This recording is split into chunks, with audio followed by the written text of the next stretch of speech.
Sassani brain like? In many ways, you could understand it as an extension of our heart.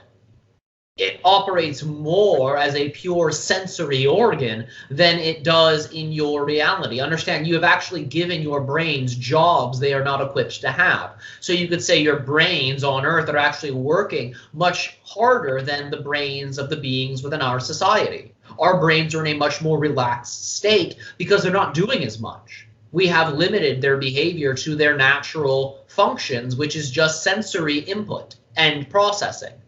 So our brains are simply taking in input from the environment and processing it in a way that makes the energies of our reality much more perceivable for the heart center. In many ways, then, the brain is relaxed. So you could say our heart acts as more of a thinking brain, quote unquote, than our actual quasi-physical brains, as you'd understand them.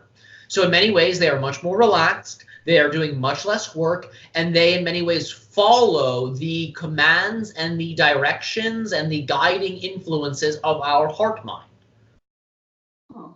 So is our heart more relaxed because we give the job to the brain? Not necessarily. Not necessarily. Understand that because you in many ways burden the brain with excess responsibilities and energies, for many of you it actually stresses your heart out.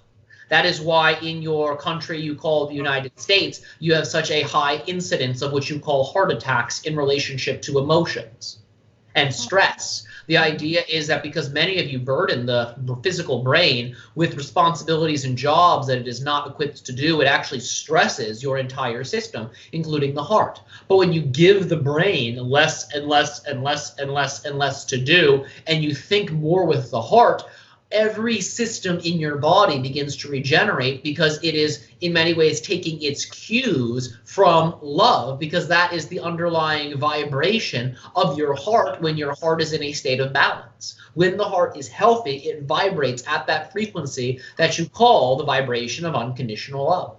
And that then organizes every other system within your body.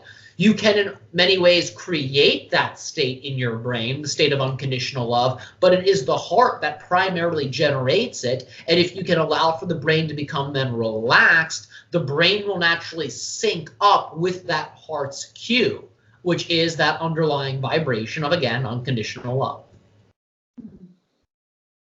Okay, thank you. Yes.